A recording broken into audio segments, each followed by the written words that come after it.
rekan mahasiswa, hari ini kita akan kuliah auditing yang keempat. Tema kita pada malam hari ini adalah laporan keuangan audited. Mari kita mulai saja. Laporan keuangan audit. Dalam pelaksanaan audit, auditor akan menyampaikan laporan keuangan audited terdiri atas satu adalah lembar opini yang berisikan pendapat dari kantor akuntan publik atau KAP atas hasil audit yang telah dilakukan. Yang kedua, laporan keuangan yang terdiri atas yang pertama adalah laporan posisi keuangan atau biasa disebut dengan neraca, kemudian laporan laba rugi komprehensif atau biasa kita sebut sebagai laporan laba rugi. Kemudian yang ketiga adalah laporan perubahan ekuitas atau pemegang saham, komposisinya, dan yang terakhir adalah laporan arus kas atau cash flow. Itu adalah 4 aspek dalam laporan keuangan. Kemudian kita masuk ke poin 3, yaitu catatan atas laporan keuangan yang antara lain berisi A. Bagian umum, menjelaskan latar belakang perusahaan dan kebijakan akuntansi yang diterapkan di perusahaan tersebut. B. Penjelasan atas pos-pos laporan posisi keuangan atau neraca dan laba rugi komprehensif atau laba rugi. Kemudian, bagian keempat dari laporan keuangan audit adalah informasi tambahan berupa lampiran mengenai perincian pos-pos yang penting seperti perincian piutang, aset tetap, liabilitas, beban umum dan administrasi, serta beban penjualan. Beban umum dan administrasi biasanya mencakup biaya general affairs, biaya fixed cost maupun variable cost, juga menyangkut biaya human resource atau HRD, dimulai dari proses perekrutan, training, kemudian payroll, dan seterusnya. Ya, itu adalah 4 bagian dalam laporan keuangan audited. Yang pertama adalah lembar opini, kemudian yang kedua adalah laporan keuangan, kemudian yang ketiga adalah catatan atas laporan keuangan, dan yang terakhir adalah informasi tambahan berupa lampiran. Selanjutnya kita masuk ke tanggal laporan akuntan harus sama dengan tanggal selesainya pekerjaan lapangan dan tanggal surat pernyataan langganan. Karena menunjukkan sampai tanggal berapa akuntan bertanggung jawab untuk menjelaskan hal-hal penting yang terjadi. Jika sesudah tanggal selesainya pekerjaan lapangan, audit fieldwork, terjadi peristiwa yang penting yang jumlahnya material dan mempunyai pengaruh terhadap laporan keuangan yang diperiksa, pada saat itu laporan audit belum dikeluarkan. Auditor harus menjelaskan kejadian tersebut, seberapa penting dalam catatan laporan keuangan, dan lembaran opini. Ini adalah menyangkut mengenai tanggal laporan keuangan sebelum dilakukannya audit atau audit fieldwork, maka harus ada penjelasan jika ada kejadian-kejadian penting yang ada dalam laporan keuangan audit. Dalam hal laporan akuntan mempunyai 2 tanggal atau disebut dengan dual dating. Yang pertama adalah tanggal selesainya audit lapangan, yang kedua adalah tanggal terjadinya peristiwa penting yang ditemukan. Biasanya berupa major finding atau temuan audit yang cukup signifikan.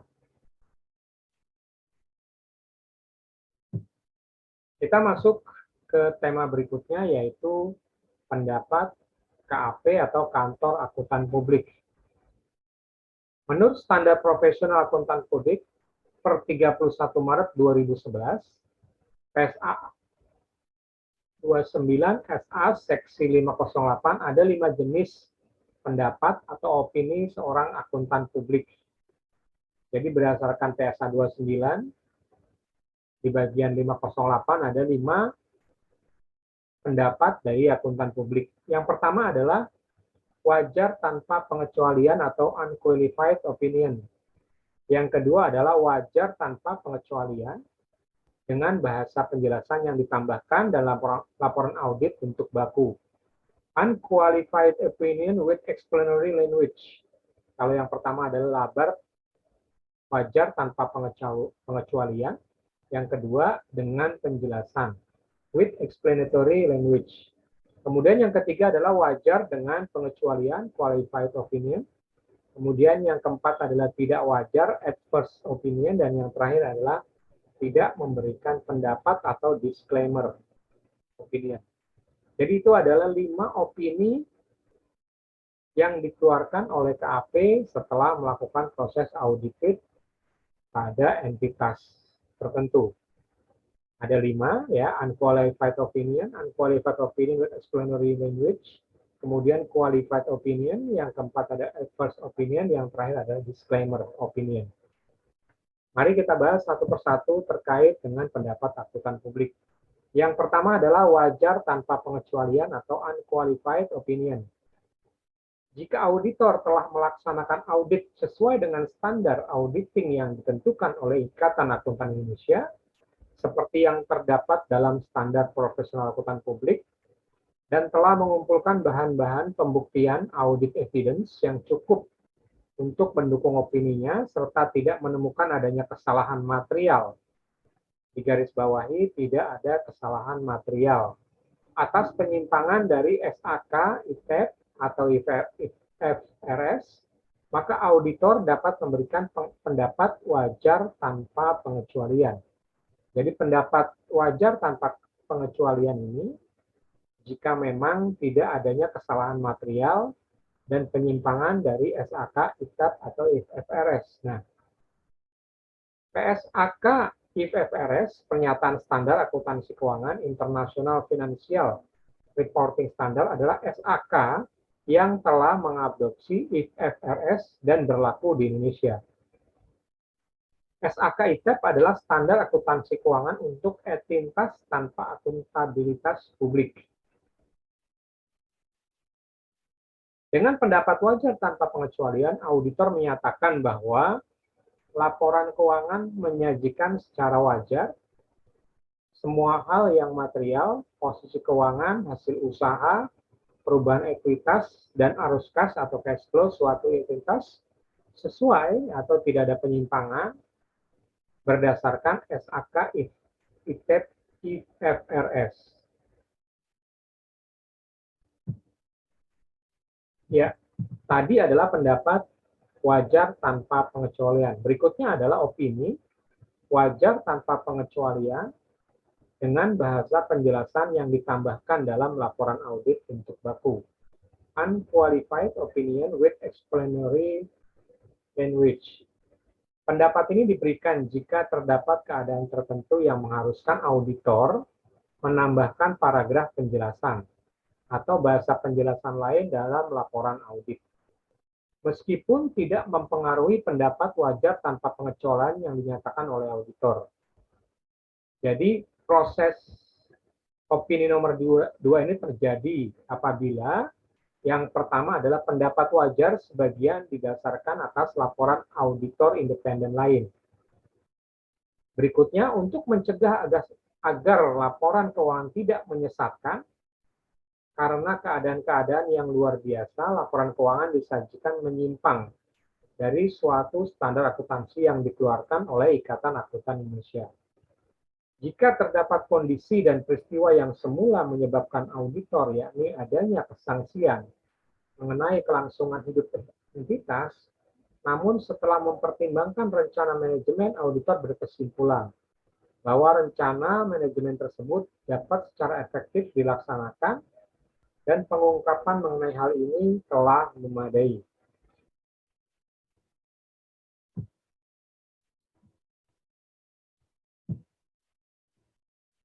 Berikutnya kelanjutan dari opini yang kedua, wajar tanpa pengecualian dengan penjelasan.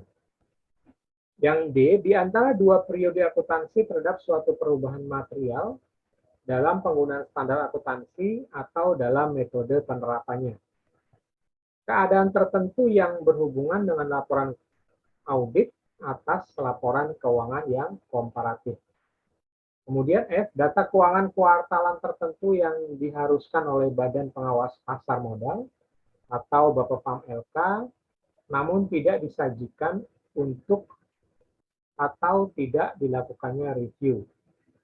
Kemudian G, informasi tambahan yang diharuskan oleh Ikatan Indonesia, Ikatan Akuntansi Indonesia, Dewan Standar Akuntansi Keuangan telah dihilangkan, yang penyajiannya menyimpang jauh dari pedoman yang dikeluarkan oleh Dewan tersebut. Atau auditor tidak dapat menghilangkan keraguan yang besar. Apakah informasi tambahan tersebut sesuai dengan panduan yang dikeluarkan oleh Dewan tersebut. Kemudian yang A, informasi lain dalam suatu dokumen yang berisi laporan keuangan yang diaudit secara material tidak konsisten dengan informasi yang disajikan dalam laporan keuangan. Jadi adanya perbedaan secara material informasi dalam laporan keuangan. Berikutnya kita masuk ke pendapat atau opini yang ketiga, yaitu wajar dengan pengecualian. Tadi adalah wajar tanpa pengecualian. Yang pertama, wajar tanpa pengecualian dengan penjelasan. Dan yang ketiga adalah wajar dengan pengecualian qualified opinion. Kondisi tertentu mungkin memerlukan pendapat wajar dengan pengecualian. Pendapat wajar dengan pengecualian menyatakan bahwa laporan keuangan menyajikan secara wajar dalam semua hal yang material, posisi keuangan, hasil usaha, perubahan ekuitas, dan perubahan arus kas atau cash flow sesuai dengan SAK, ITEP, IFRS, kecuali untuk dampak hal yang berkaitan dengan yang dikecualikan. Jadi pendapat wajar dengan pengecualian dilakukan apabila A, ketiadaan bukti kompeten yang cukup atau adanya pembatasan terhadap lingkup audit yang mengakibatkan auditor berkesimpulan bahwa ia tidak dapat menyatakan pendapat wajar tanpa pengecualian dan ia berkesimpulan tidak menyatakan tidak memberikan pendapat atau disclaimer. Auditor yakin atas dasar audit yang dilakukan bahwa laporan keuangan berisi penyimpangan dari SAK, ITEP, IFRS yang berdampak material dan ia berkesimpulan untuk tidak menyatakan pendapat tidak wajar. Kemudian kelanjutan dari opini yang ketiga, wajar dengan pengecualian. Jika auditor menyatakan pendapat wajar dengan pengecualian, ia harus menjelaskan semua alasan yang menguatkan dalam salah satu atau lebih paragraf yang terpisah yang dicantumkan sebelum paragraf pendapat.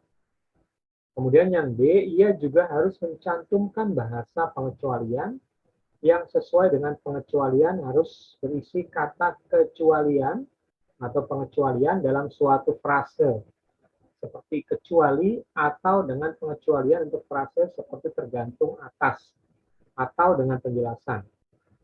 Berikut ini memiliki makna yang tidak jelas dan tidak cukup kuat, karena itu pemakaiannya harus dihindari. Karena catatan atas laporan keuangan merupakan laporan keuangan auditan, kata-kata seperti disajikan secara wajar dalam semua hal yang material, jika dibaca sehubungan dengan catatan 1 mempunyai kemungkinan untuk disalah tafsirkan dan oleh karena itu pemakaiannya harus dihindari.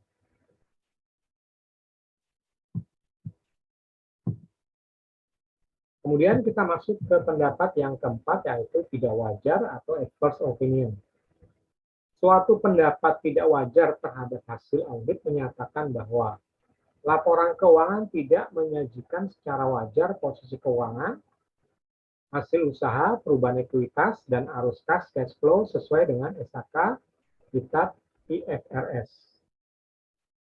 Pendapat ini dinyatakan bila, menurut pertimbangan auditor, laporan keuangan secara keseluruhan tidak disajikan secara wajar sesuai dengan SAK, ITAP, IFRS.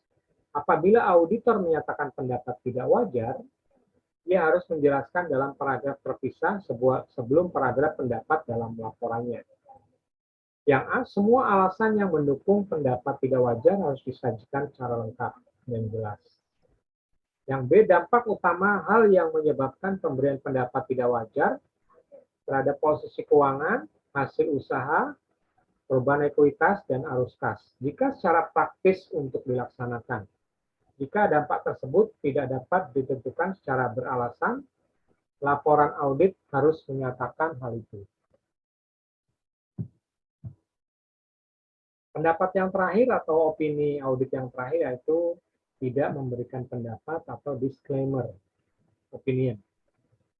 Yaitu suatu pendapat tidak memberikan pendapat menyatakan bahwa auditor tidak menyatakan pendapat atas laporan keuangan. Auditor dapat tidak menyatakan suatu pendapat bila ia tidak dapat merumuskan atau tidak merumuskan suatu pendapat tentang kewajaran laporan keuangan sesuai dengan SAK, ITAP, IFRS. Jika auditor menyatakan tidak memberikan pendapat, laporan auditor harus memberikan semua alasan yang substantif yang mendukung pernyataan tersebut. Jadi alasannya harus benar-benar jelas, clear, substantif. B. Pernyataan tidak memberikan pendapat adalah cocok jika auditor tidak melaksanakan audit yang lingkupnya memadai untuk memungkinkannya memberikan pendapat atas laporan keuangan. Pernyataan tidak memberikan pendapat harus bisa diberikan karena auditor yakin atas dasar auditnya bahwa pendapat penyimpangan audit dari SAK, ITAP, IFRS. Kemudian lanjutannya dari penjelasan disclaimer, jika pernyataan tidak memberikan pendapat disebabkan pembatasan lingkup audit, auditor harus menunjukkan dalam paragraf terpisah semua alasan substantif yang mendukung pernyataan tersebut. Ia harus menyatakan bahwa lingkup auditnya tidak memadai untuk menyatakan atas laporan keuangan. Kemudian yang berikutnya terkait disclaimer, auditor tidak harus menunjukkan prosedur yang dilaksanakan dan tidak harus menjelaskan karakteristik auditnya dalam suatu paragraf, yaitu paragraf lingkup audit dalam laporan audit bentuk baku. Berikutnya, jika auditor menjelaskan bahwa auditnya dilaksanakan berdasarkan standar auditing yang ditetapkan oleh Ikatan Akuntansi Indonesia, tindakan ini dapat mengakibatkannya pernyataan tidak memberikan pendapat. Sebagai tambahan, ia harus menjelaskan keberatan lain yang berkaitan dengan kewajaran penyajian laporan keuangan berdasarkan SAK, ITAP, IFRS.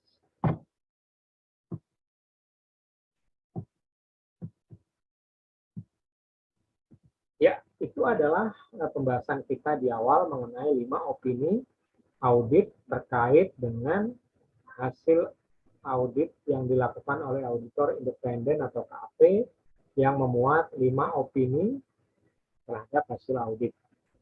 Berikutnya kita akan masuk ke pembahasan laporan auditor independen.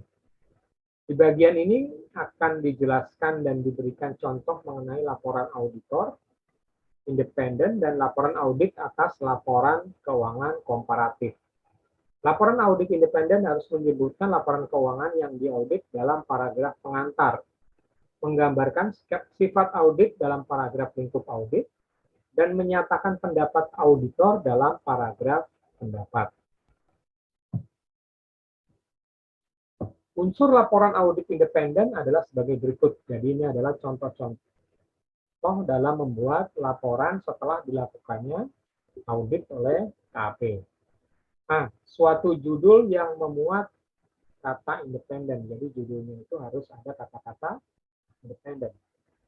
Yang B, suatu pernyataan bahwa laporan keuangan yang disebutkan dalam laporan audit telah diaudit oleh auditor.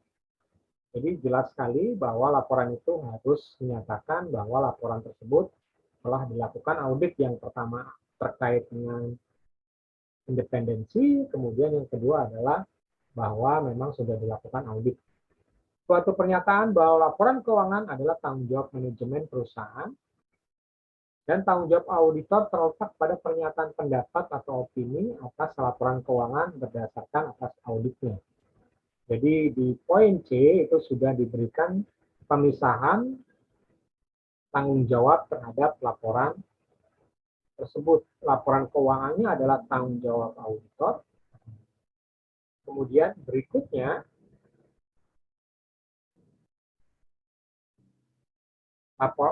manajemen itu bertanggung jawab terhadap laporan keuangan, kemudian auditor bertanggung jawab terhadap laporan hasil auditnya. Yang D, suatu pernyataan bahwa audit dilaksanakan berdasarkan standar auditing yang ditetapkan oleh Ikatan Akuntansi Publik Indonesia.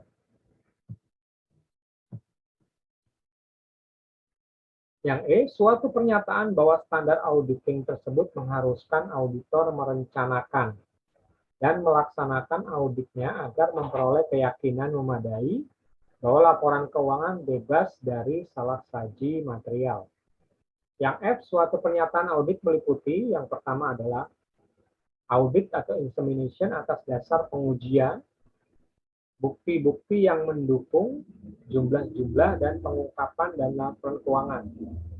Jadi pernyataan itu pertama harus adanya data dan fakta, mulai dari pengujian sampai bukti pendukung.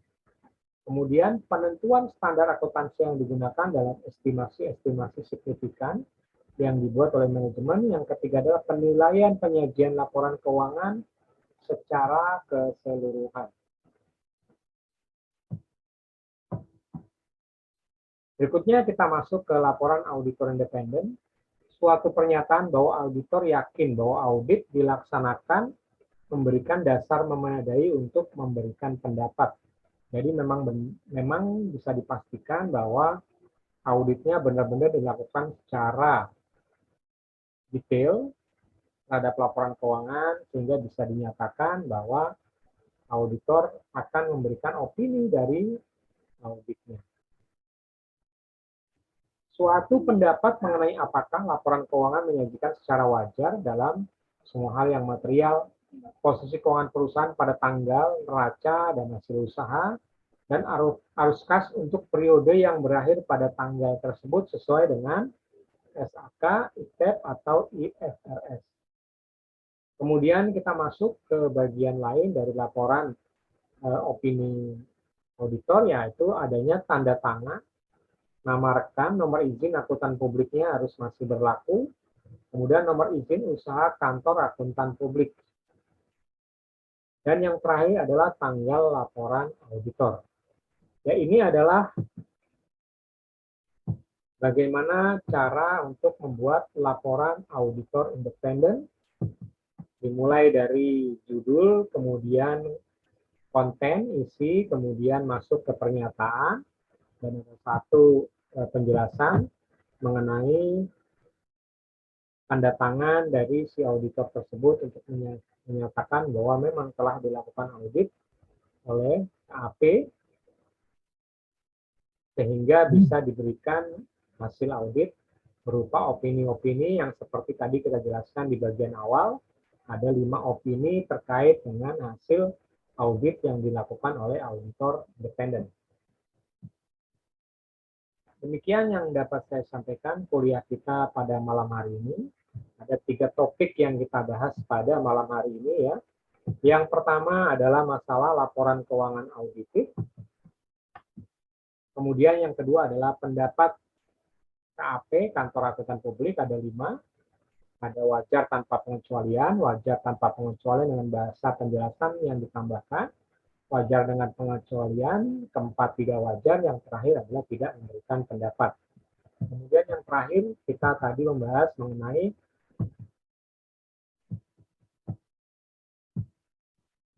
laporan auditor independen, mulai dari lembaran judul sampai dengan penandatanganan laporan hasil dari auditor independen. Masih ada waktu 2-3 menit.